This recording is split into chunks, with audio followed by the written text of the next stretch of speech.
Hey everyone, welcome back to the channel, and today we're talking about major travel requirements that are changing for 2025. Stay tuned.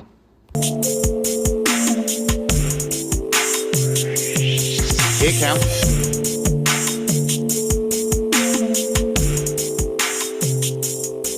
It counts. So let's get into it. So one of the major changes that's coming to Americans is being implemented by the European Union, and soon they will require you to get an ETIAS, and that stands for European Travel Information Authorization System. And this is a requirement for you to visit 30 of the European countries if you're going to the UK. So that's set to come out spring of 2025 to be implemented. So make sure you go to the website for ETIAS.com and you can get more information on all the documentation that you will need. Another thing for the domestic flights in the U.S., Real ID, they are finally implementing the Real ID. That will be May 7th of 2025. You have to be 18 years or older. If you already have a passport, you do not have to worry about it. As long as if you cruise, it's valid for 6 months after that cruise date. So if you already have a passport, you're good to go. But if not, you will need to get your Real ID before May 7th, 2025 to fly domestically. Another thing for Air Canada, for their basic fares, you no longer can bring a carry-on bag.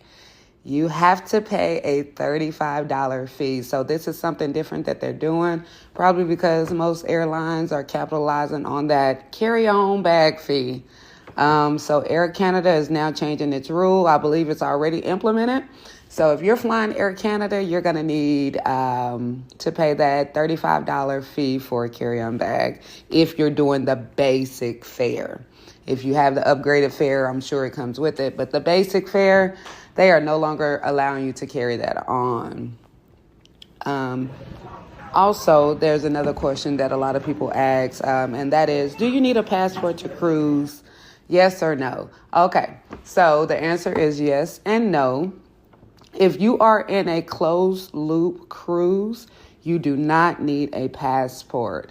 What that means is if you're leaving out of Miami, Florida, and you're sailing to the Bahamas or any of the Caribbean or Western Caribbean cruises, and you're returning right back to Miami after a few days or 7 days, you do not need a passport.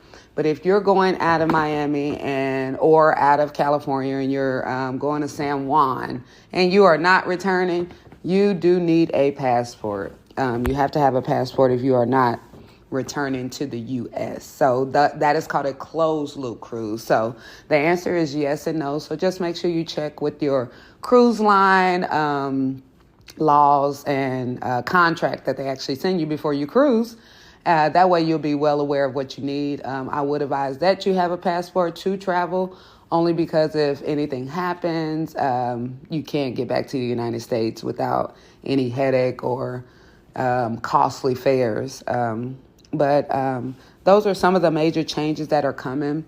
If you want more things like this, like, subscribe, comment, let me know, and then we'll see you in the next video.